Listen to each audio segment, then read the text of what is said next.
We are going to go through the BRRRR strategy. We're going to go through it relatively quickly. I know it says 108 slides. This is not the military. I'm not going to sit here and go through 108 slides, reading slide by slide. So I'm going to go through this pretty quickly. By the way, speaking of the military, happy birthday to the Air Force today, September 7. It is the 77th birthday of the United States Air Force. All right, that's enough. All right, here's what we got. So I'm going to look for a little bit of introspection on this. So a couple of questions you need to ask yourself is, what have you done with your life and are you satisfied?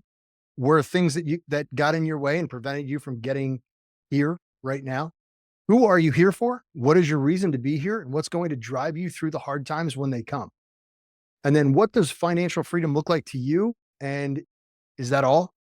Right? I know if you'd asked me 10 years ago, what does financial freedom look like? I had an idea. Retire from the military, probably get another job, live on my pension, get another job, and hopefully make ends meet, work till I die. 5 years ago, it turned into, yeah, this ain't going to work for me. I want to make a bunch of money as fast as possible and then retire. And I did that. And now what does it look like to me? It's, okay, I can now go out on a Monday and a Tuesday and get a sailing certification and then potentially by the end of the year buy a sailboat and then go gallivanting around the Caribbean with Starlink and do whatever I want to do, wherever I want to do it from. So what does financial freedom look like to you? Is it $10,000 a month, 20,000, 30,000, 50,000 a month? Really depends. But what do we need to get there? The average for a wholesale is about 10,000 a month. One flip every 3 months is about 30 grand on average. It's about 10,000 a month.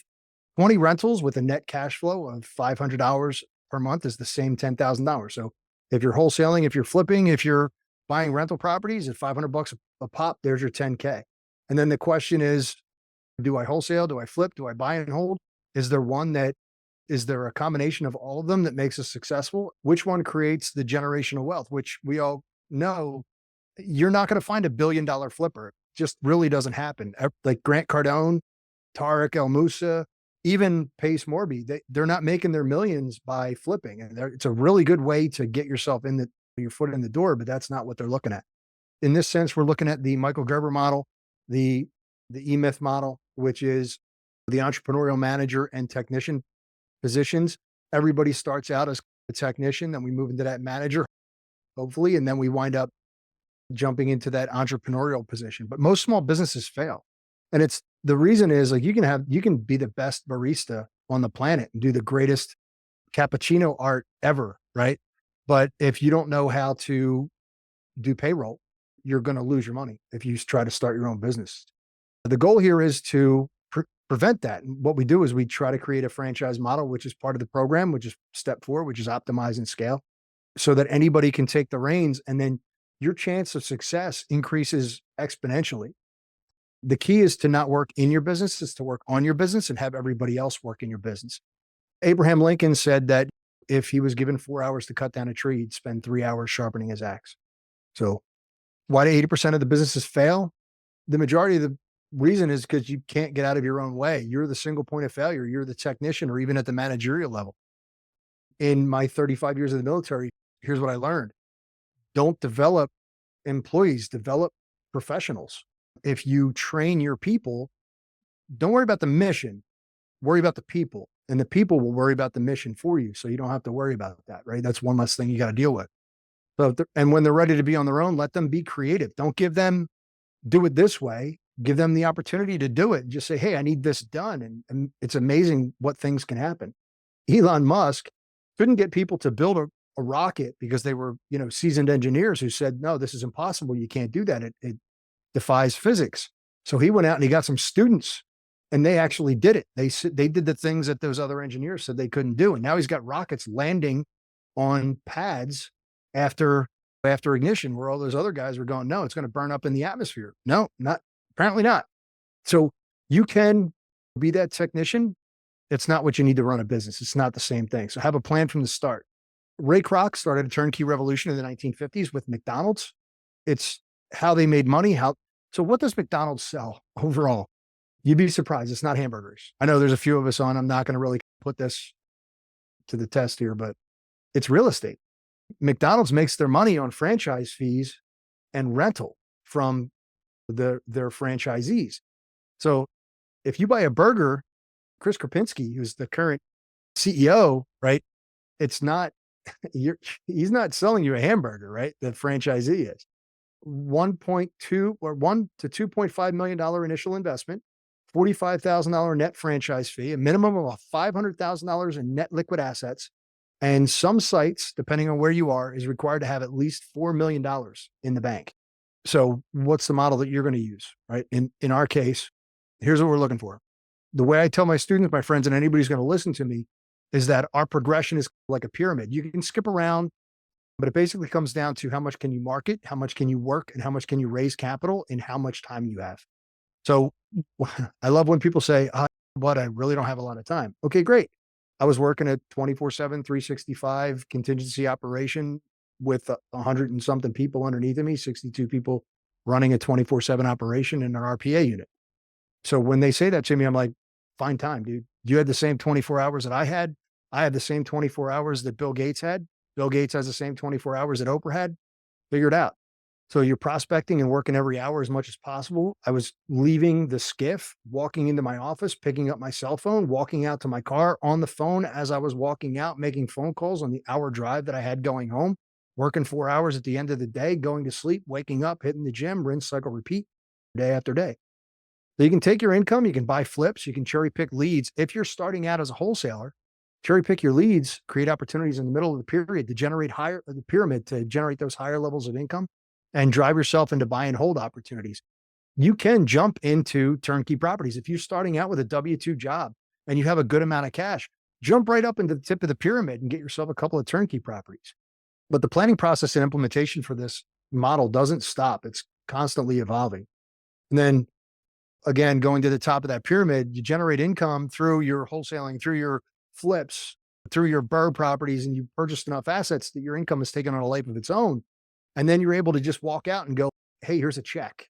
You can walk into an auction and go, hey, here's, boom, take my money, right? Here's a cashier's check, or here's cash.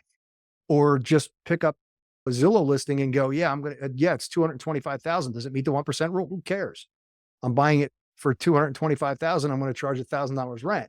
Doesn't meet the 1% rule, but it cash flows because I paid it off. And importantly, the most important facet of that is it's generating income. And now you have an asset that will appreciate over time while it's generating that income, which is what creates your generational wealth. So, all right, you guys know me already.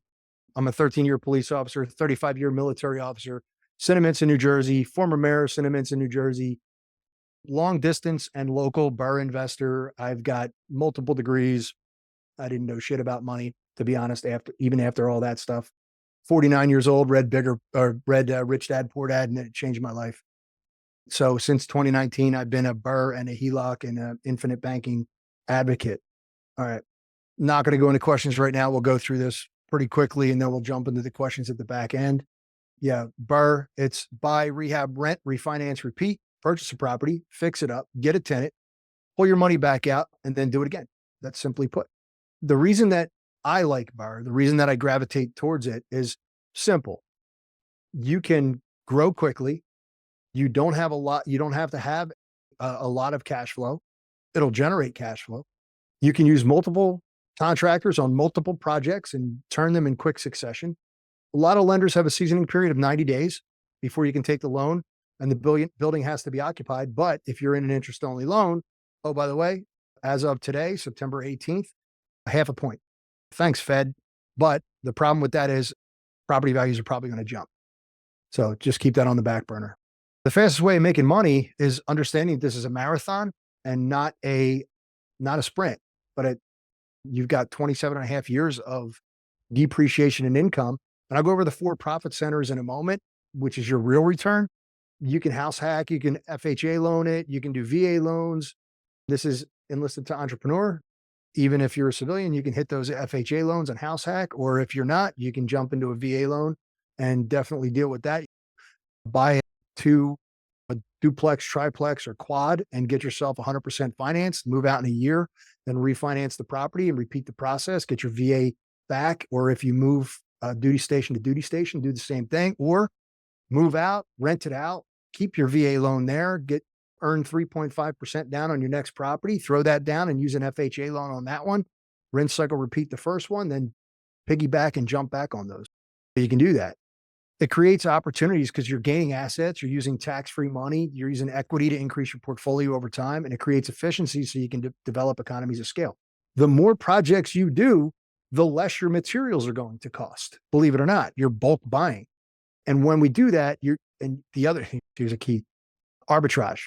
You're buying a given item at a certain point. This is the great thing about wholesaling. You're buying at a certain point, you're assigning to someone else, and what is in between is yours. That's the arbitrage. You're assigning a contract to somebody else, knowing that. So you're purchasing and selling the same asset in a different market in order to profit from tiny differences in the listed price. So if I can get the project, for 150,000, and then I can turn it over to someone else for 160,000, that's arbitrage, right? And you can do that. Short-lived variations in the price of an identical or similar financial instrument is what we're talking about with arbitrage. All right. So what are we looking at here? We have to start with the end in mind. We're looking at the end game for each property. So the money is made in the deal at the beginning. It's when we buy the property. So we're evaluating the property before we go to contract. When we go to contract, we set up a due diligence period or an inspection contingency. We're analyzing the deal, doing pre-construction walkthroughs, establishing budgets, doing construction cost estimators, the deal analyzer, the scope of work, and then it's time that we attack. So we jump into the property, we demo what we need, we refinish it. I like to ensure that we have 20 years left on a roof, major CapEx like HVAC, sewer, plumbing, electric, and windows. Bud's big six, I'm just going to put this out here, is roof, windows, foundation. They're the three exterior. Interior is plumbing, electrical, and HVAC. Your MEPs, your mechanicals, electrical, and plumbing, right? So they're the six things that I really look at long and hard when I'm doing my initial walkthrough. Everything else is relatively cosmetic. So if you want to replace carpet with LVP, luxury vinyl plank, you might want to wait until the first tenant moves out. If you can get it cleaned out, that's great. I use granite in the majority of my rental properties as opposed to laminate, but yeah, it's up to you entirely. So it really depends on what the market is going to warrant and what's more stable and what brings your rent and appreciation up. And then your construction estimate is done. So then we move on. Stalking agents. I know we talk about this before. I tell people all the time, I tell my students all the time that Dirk, you can earn $1 million in assets by dealing with agents and wholesalers and nothing else. As long as you're working on those two, it's time to buy your first property. What are you going to do? You're going to work on your elevator pitch. You're going to get some coffee. You're going to take it over there. You're going to talk to the agent. You're going to talk to the wholesaler. You're going to get yourself some pocket deals if you can. You're going to search Craigslist for FSBOs. You're going to hit Marketplace, which we did on the REI roundtable on Tuesday. You can check websites, PropStream, RealFlow, PropWire, which is free. Look for board investors, especially when we're doing the BRRRR strategy, because board investors, out-of-state owners with vacancy is a huge pain point, because not only are they not there, but their property manager isn't doing the four things that I'm going to talk about later on. And then when leads start rolling in, this is the deals on demand we talk about all the time. When leads start rolling into your email, your text, your phone number, you can do a quick napkin analysis and guesstimate before you schedule your walkthrough. Make sure your numbers work. Fill in the rehab estimator while we're doing the walkthrough, take photos. Got my computer in one hand, I got my camera in the other hand, and I'm just chick while I'm making notations or whatever. In my case, I use a clipboard. Make sure you have a contract in hand. If you can walk out of the door with a contract in hand, you're doing well. Make sure you have an assignment clause in your contract, because you always want a second exit strategy. And then have your inspection clause in there. If you can find a way to make sure that you have 5-7 days to do a really good walkthrough, you should be good to go. Second here. Oops, sorry. Let me real quick jump into, I'm going to copy the invitation link and go over to. Oh, bud, What is up, man? that was difficult. Yeah, it's not very, Facebook is not very user friendly, but I'm changing my website so that I'm going over to Wix, so that we'll be able to do this more better. Okay. There we go. All right. For those of you who are watching or not watching, this is also going to drop on YouTube on Monday. That's why I recorded on Zoom. Last time I thought I was going to just be able to record it from Fathom, throw it into the editor, and then they'd be able to do it, but we couldn't get the audio to match up. So every time Carolyn would talk, she would open her mouth, and then 3 to 5 seconds later, what she said came out of the audio. So, and we couldn't fix it. Anyway, so we're gonna do our due diligence, finalize our deal analysis, and this is where we double and triple check our numbers so that we make sure that it all works. So that's not the hard part. No, we don't stop doing the math right now. This is where it really we finished our due diligence, the packet's ready. We got our PML for gap lending. If we're doing that, we have hard money on the front. You know what it'll rent for. You check rentometer.com. We work with a property manager. You got to already have that in place. We've spoken to them at this point, and you should. For your rehab costs, we're ready to interview our general contractors for bids. We know our after repair value.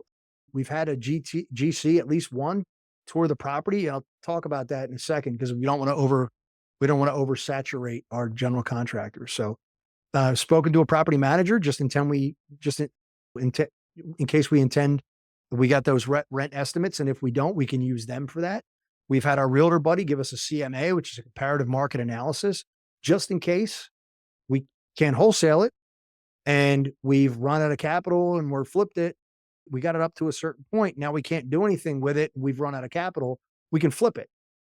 So you want to make sure that we're able to do that. It's another exit strategy. So maybe we wholesale it. Maybe we just keep it as a rental, and maybe we flip it if we need that backup exit strategy. All right, now we do the math. All right, so do not take this at face value. We had this conversation on Tuesday.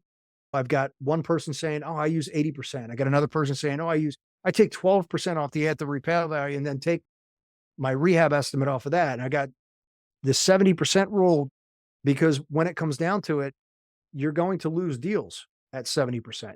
You might lose deals at 75 or 79%. We're looking at a $100,000 house. And if you multiply that by 0.75, you're at 75K. If we have 25,000 in rehab, now we're offering 50K. But if I were to go out there and I were to say, okay, I got $25,000 in rehab, right?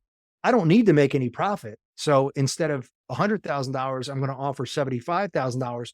And then I'm going to take, in all fairness, I don't like to come in above 80% of the purchase price. So let's just say I take that 80% and then I just subtract my rehab and my closing costs. I'm not selling it, so I don't have to worry about selling costs. I just have to worry about buying costs. So I'm going to take the $4,000 off of that. Now I'm buying the house instead of $100,000. I'm buying the house for $65,000 minus $4,000. So you're offering 50. I'm offering 61. Who do you think's getting the deal? This guy.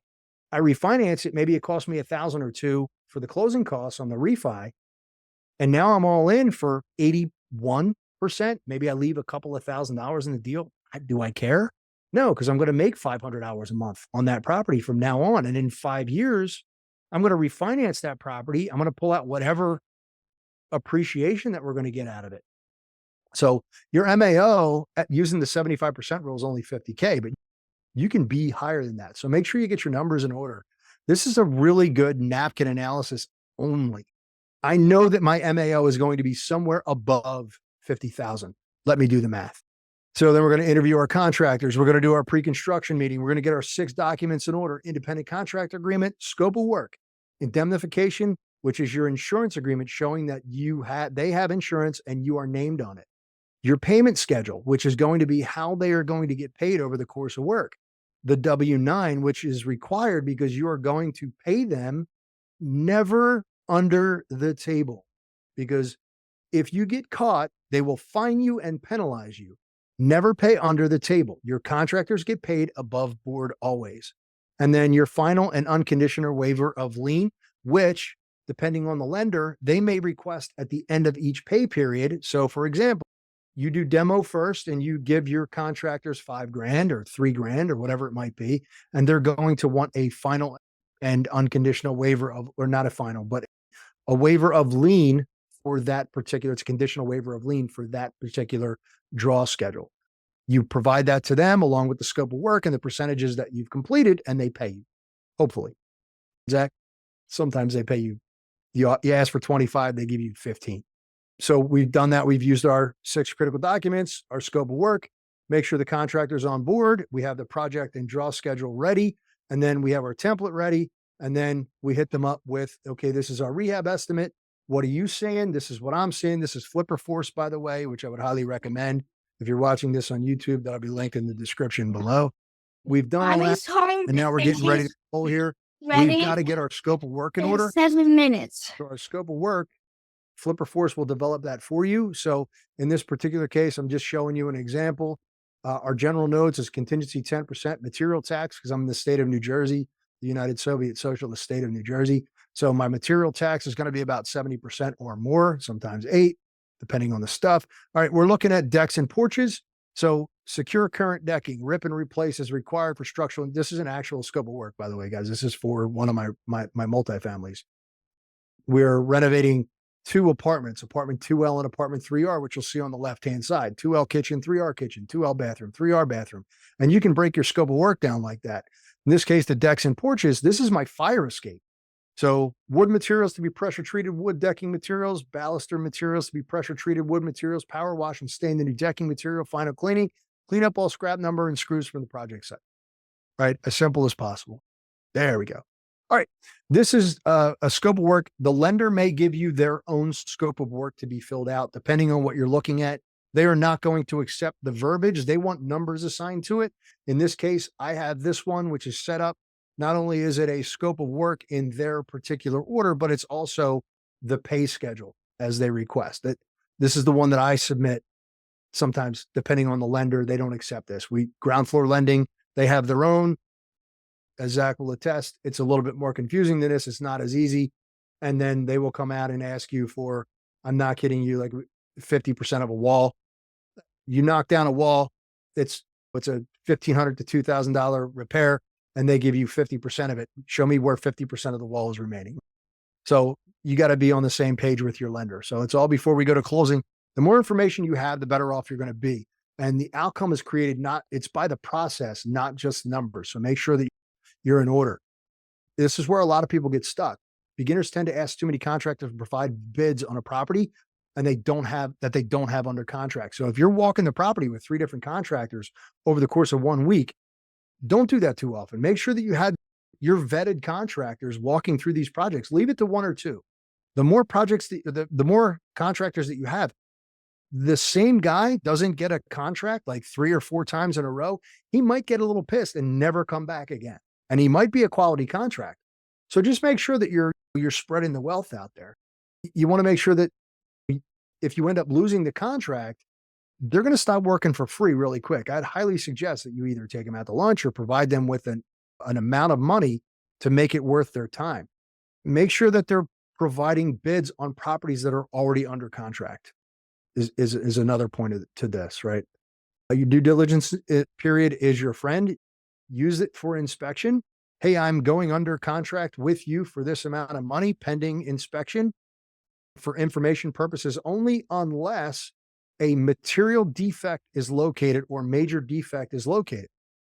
I put major defect is located because define major defect. I don't, right? If I walk in there and I find that there's a cesspool instead of a septic tank, that's a major defect, right? If I walk in there and I find that, I thought it was just like the wall and the foundation was just bowed a little bit. No, it turns out that there's actually water permeating behind the wall. And this is going to be a $10,000, $15,000 repair, major defect. Hey, I didn't realize there was knob and tube in here. Peace, I'm out.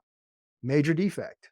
So major defect can be whatever you determine a major defect is. It's $5,000. Is it $2,500? Is it $20,000? Depends on the deal. And then once it's under contract, you get the bid. It's way too high. You can bail, get your earnest money back. That'll improve your estimates quickly. All right.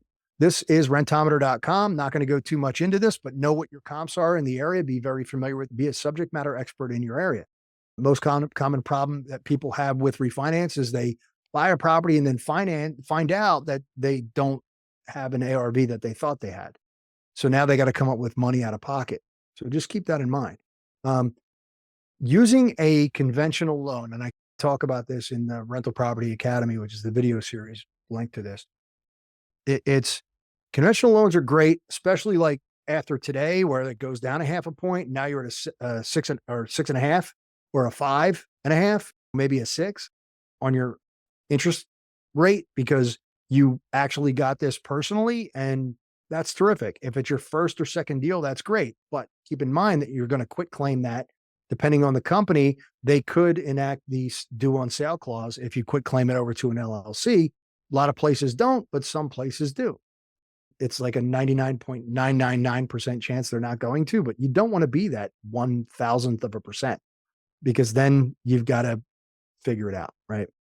Fannie Mae also has a maximum of 10 properties. So you can get 10, your wife can get 10, but what do you do when you go to 21 doors? 10 properties per partner. They were talking about that changing, but we'll see. Commercial loans are a quick alternative, but the rates are usually about a point higher and can be turned in as little as 2 weeks in some cases, depending on the appraisal time. If you're buying a property with 20K and the rehab's only going to be 45K, you're going to have a tough time getting leverage on that because, and commercial usually varies, but there are a lot of times when they're like, hey, you got to have a loan over 50 grand just to get the loan. Seasoning periods vary. I will tell you that I have a lender that I use who is like, I don't care if you finish in a month. You're just going to pay me a minimum of 3 months interest when you're done. Cool. No problem. If I get somebody in there, I want to refinance out of it and not think about it again. All right. Awesome. If I don't care and I want to keep that loan for 12 months and just pay interest only and cash flow $800 instead of $500. Okay. That's awesome. Funding's got to be at arm's length.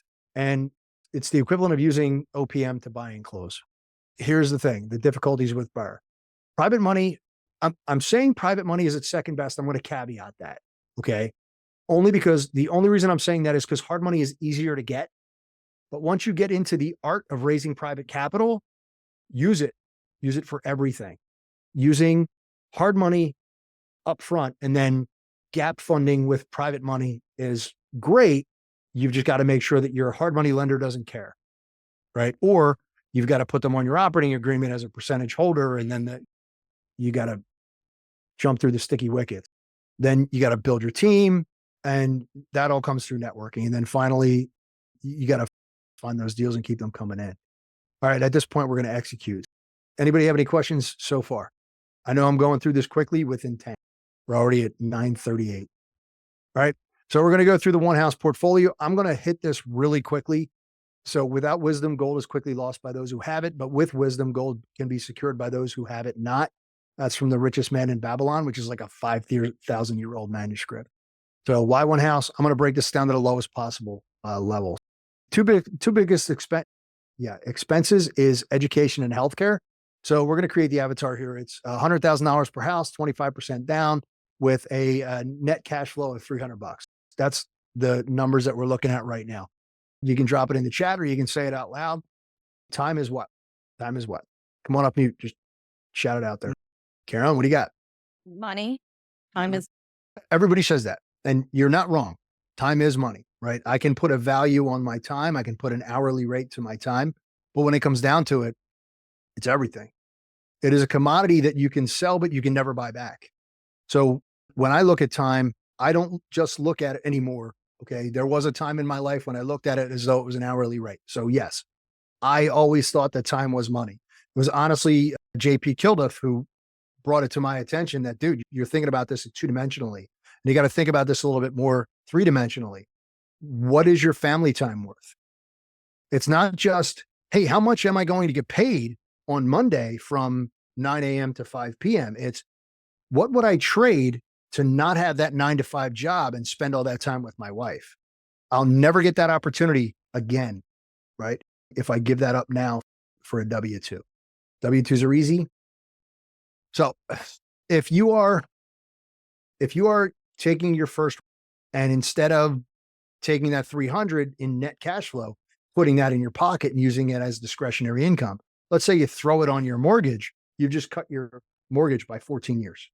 If you were to take that and put it on a HELOC, let's say you took a home equity line of credit and use that as your down payment.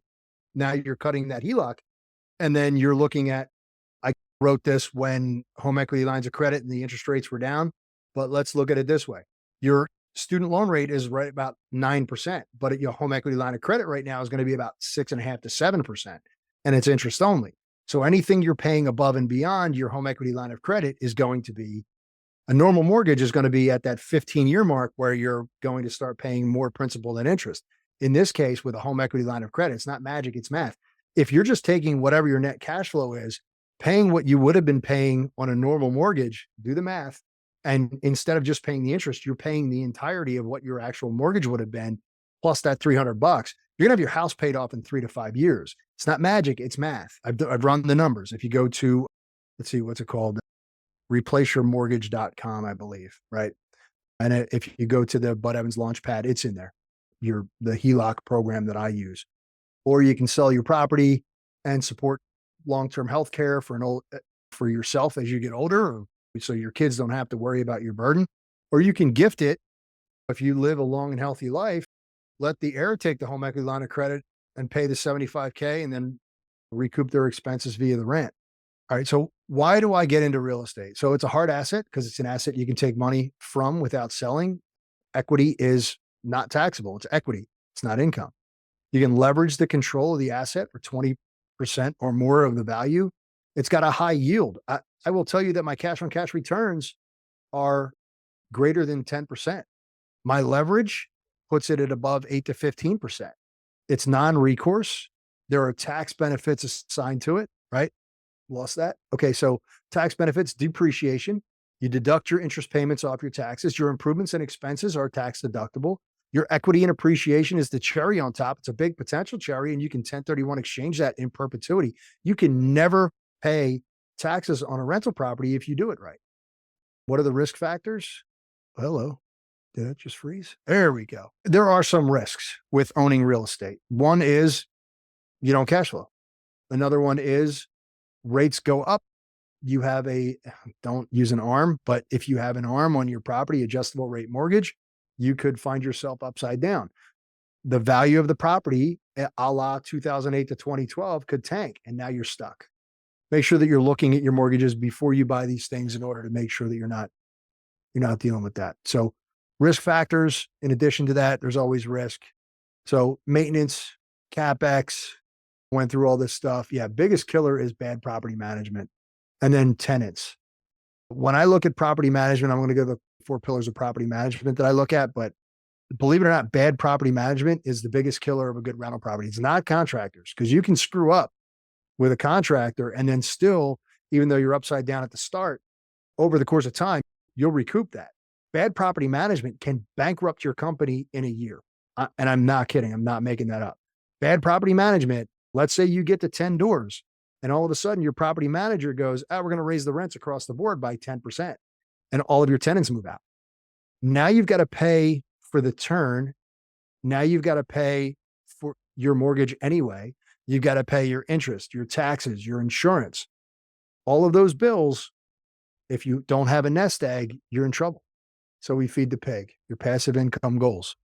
All right. So $100,000, you're taking a total of an $80,000 loan. You put $20,000 down. 80% of the mortgage owns $500 a month.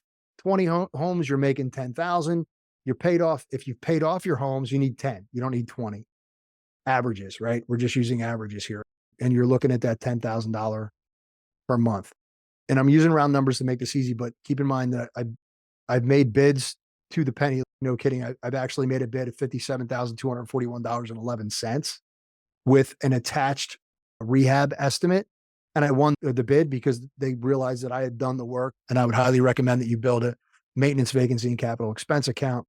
So what's the amount that provides financial freedom? It really depends on what you want, right? So the biggest thing you need to take into consideration is time, your hourly rate, you're passing off to minor tasks. So I'm not telling you wholesaling or flipping is wrong.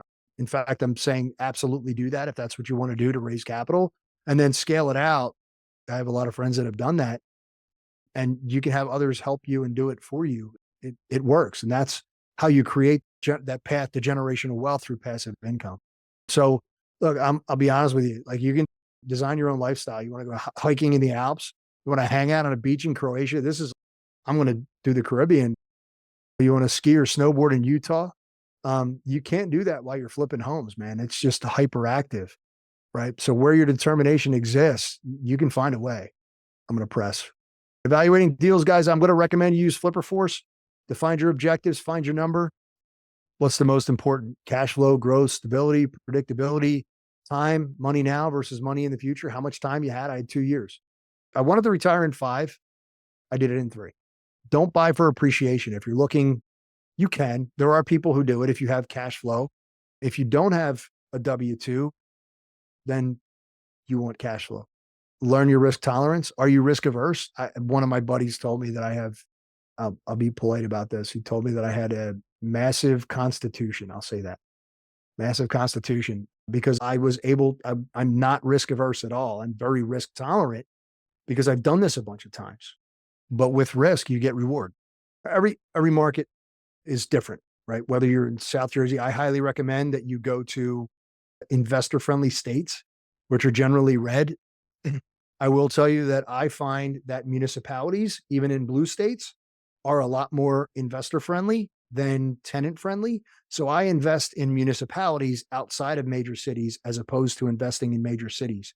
In red states are usually landlord-friendly, not a political statement, just a statistical fact. And I promise I won't dive too deep into economics or metrics or finance, but I'm going to go through this very quickly. I don't expect you guys to memorize this. These are things that I look at: gross metro product, rent to price ratio, housing affordability index, metro statistical area, and percentage of renters. The things that you guys need to really look at is your population, how many people in the area rent, what's the tenant and regional stability, what is the percentage of renters in a specific area, how much is a home, what's the median home price versus the median annual income. That's your housing affordability index. Your rent to price ratio is how much are you paying versus how much are you making. $1,000 in rent times 12 months is $12,000. If the house is $125,000 median price, then you're looking at a 9.6% rent to price ratio. So that's cool, right? Use Forbes to check that out. Look that up. Your ideal RPR depends on your objective, whether you want a growth market or a high yield market. The higher the yield, the lower the growth. So if you are in a higher yield, you are paying less for properties and increasing your income. So what does that mean? If you're dealing with primarily Section 8, then you're going to have a really high RPR. You're going to be like 12% or more. And then your gross metro product is you're looking for growth of 1 to 3. I try to find over a 10-year period growth in excess of 30% overall. Socioeconomic anchors are staples. What major manufacturers, healthcare providers, tech companies, finance companies, Fortune 500 companies. You're doing a location check, traffic patterns, and then you niche down to neighborhoods. You can use niche.com for that. You can use rich block, poor block, richblocks.com. You can look at something like that. Are businesses moving in or businesses moving out? Here's a quick question. I'm not going to ask the question. I'm just going to give you the answer. So most people think that people look for schools, but in reality, they're looking for the close to work with the best school district.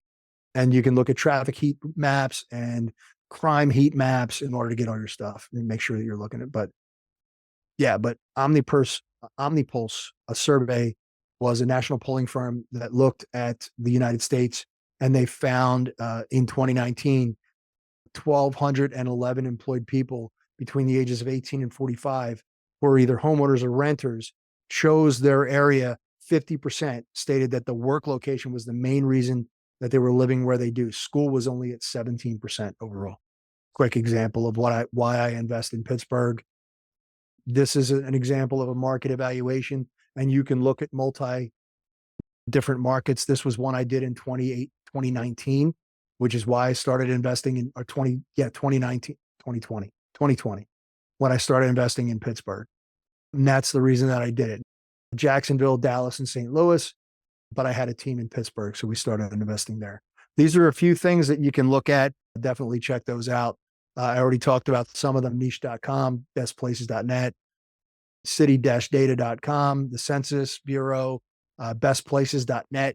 And then I mentioned richblockspoorblocks.com, where you can find some stuff. And again, niche.com, which is neighborhood by zip code and school district. All right. And this is a spreadsheet that I threw together. I will definitely recommend you use the Three Rivers spreadsheet to start out. Instead of going into the complicated one, keep it simple. It's the KISS rule. Use that. All right. I'm not going to go live. We're just going to get through this. Guys, yeah, more math, right? I'm going to get through this quick. NOI, cap rate, cash on cash return, and IRR. The two most important things that we're looking at here are your cash on cash return and your internal rate of return. Your cap rate is great. It's how your money's operating, but your cash on cash return is how much money do I have in the deal and how much money am I making in the first year, right? So what's my cash flow divided by how much cash do I have in the deal gives you your cash on cash return. Your IRR spreadsheet. Sorry. It's because however long are you planning to hold this thing, you want to have so your internal rate of return. Anyway, NOI, net operating income, is your potential rental income divided by or less your fixed expenses gives you your NOI. This is not your gross potential rental income. This is your rental income less your vacancy expectation, right? NOI divided by is your cap rate, down payment for your ROI, NOI divided by down payment, return on investment. All right. Go through this real quick. Property management fee at the time was 7%. They increased it to 10% after the first year because why not? And their service got worse. Cap rate was 10.8% when I bought it. All right. Here's our basic numbers. When I sold it, and I did sell it because it doubled in value, it was making $1,950 a month. And I had bought it, and 3 years later, it doubled in value. That was it. All right. Not going to go into this one. That's a 6-unit that I have. These are the 4 profit centers, the 4 pillars in rental property investing: your cash flow, your equity, your tax benefits, which is depreciation, and then your appreciation, which is really what you want to look at when we're doing this stuff. Not going to go through this. What you really need to see is that if you pay cash, your cash on cash return is lower than if you leverage your properties. Your cash on cash return is higher. In this case, not only did I leverage it, but I BRRRR'd it. So I was able to pull all of my cash back out again and my cash on cash return was infinite. So I factored in $1 and it's actually like 8% or some crazy stuff like that. Increase your equity, tenant pays the rent, this is your tenant pay down, your tax benefits, this is your depreciation, this is your magic money, and then all of your write-offs. The magic. Here's an example. Magic. Waco, Texas, increase in value, the property appreciation. So we're looking at your appreciation of 3%. Your property value from year 1 to year 5, it's a $3,646.65 increase in year 5 alone. Overall, it's $27,000 with 12%. Magic. So overall, this is what we're looking at. And this is like the magic this is why I got into the BRRRR strategy. And it's basically this: your cash flow, your equity, your appreciation, your depreciation, your maintenance is a loss, your vacancy is a loss. But my total return on a property, had I not taken the money back out again, was still at 28.05%, which is stupid. All right, I'm going to pass that. Property management. I'm going to go through this very quickly. One thing I'm going to recommend, if you haven't already done a personal income statement, definitely do that because banks are asking for those. And I'm not kidding. I'm actually sitting here waiting. My partner just called me while we were going through this, but I'm waiting literally for 2 statements from his bank to verify what he has in his personal income statement. And we've been waiting for this for 6 months. Okay. So understanding the importance of high quality property management, understanding my philosophy, and learning the 4 qualities of good property management. Okay. This is where we make that transition. We are no longer managing the property ourselves. We have turned it over to somebody else, or you just get stupid and decide to start your own property management company and managing it for everybody else. Don't ask me why I did that. I don't know, but now I'm stuck. So now I got nothing to do but grow the damn company and then hire somebody else to replace me so I can be an entrepreneur again instead of a manager. Here's the thing. These are the tenant selection, having the right tenants, right? You want to make sure that you are bringing the right people, having the right butts in your properties. Money in, money out, consistency and stability. So the money in is the money is getting into your property management company in a reasonable amount of time. The money out is how little you're paying to maintain your property and that you're actually getting the paycheck monthly. And then consistency and stability is that fact that you are getting that on a consistent basis and they are not turning properties once a year. In my opinion, it's broken. The whole system is broken. If a property manager screws up, they make money and you don't. If they turn a property, you lose the tenant, they get paid to do the turnover, they get paid to place your tenant, and it's over and over again. If the tenant stops paying, They get paid an hourly rate to do your eviction. They're partnered up with the attorney, so they tack on a little extra income. They hire the contractor. They put on 15% in addition to what the contractor charges for labor, and they get paid to do that as well. Manage your tenants. I'm not going to go through the marketing strategy and all that stuff, the screening process and all that stuff. But one thing I will tell you is this: anything that you can imagine that needs to be in your lease, make sure it's in your lease. Learn from your mistakes. We have a move in and a move out checklist in there. We have a pest control requirement in there. So if they have pests in the house, it specifies which pests we will take care of and which pests are their responsibility. Like, for example, roaches and ants are dirty. They're bed bugs. That's not me. That's them. Keep a cleaner house, or have someone come out and spray periodically to make sure that doesn't happen. Versus you get vermin who burrow in from the, not making this up. You get raccoons who furry their way over a tree, land on the roof, dig their way through the roof, go through the walls, and then come out to find food at night. Money in, decide what's important to you. Rent bumps versus vacancies. In this case, are you going to increase the rent by 15%, or are you going to increase it by $50 and keep them for 5 years? My goal is to keep a tenant for a minimum of 5, hopefully 6 years, so that I don't have to do a turnover. We just had a guy that lived at one of our properties. I inherited him, and he lived there for 9 years. And the reason he lived there for 9 years is because I was doing a $50 bump, $50 bump, $50 bump, $50 bump. I had him there for 4 years. But now we're turning the property $5,000 later, and it'll be turned over, and we'll get a new person in there. And oh, by the way, I raised the rent to market rent. He was paying $1,050, and now we're going to raise it to $1,500. Not bad. Money out, maintenance and repairs, and vendors. Vacancy and evictions. We talked about that. Consistency and stability. Be proactive. We talked about this, your personal financial sheet, current assets and investments, your performance review, invest actively or passively, your choice, whether you want to wholesale, flip, or jump right into rental properties, or even, guys, take 50,000 and go find yourself, if you're an accredited investor, or even if you're not, if you can find yourself a really good multifamily property to buy into, do that, depending on how much current capital that you have and whether you're retirement or non-retirement. If you can borrow against that and invest, do that, depending on what you're looking for, that based on your investment objectives. And in this case, where do you want to go? What's driving you to invest? What's your number? And then what's your timeline? Go to loop. I went into this before, but observe. This is where we get into that set your 90-day target, then jumping into and reevaluating over and over again all the time. You observe it. What do you see? Orient yourself to the new normal. What does that mean? Decide, what can I do? Act is do it. Then you go back to observe the new normal. What do I see? Orient. What does that mean to me? Decide, what can I do to change it if I don't like it, or not change it if I do like it? Act upon that, and then go from there. What's next? Guys, take action.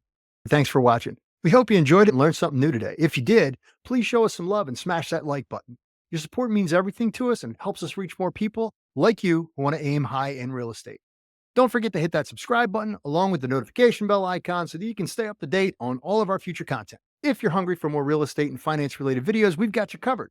We can't wait to see your success stories in real estate investing. Till next time, aim high. Bud Evans signing off. We'll see you soon.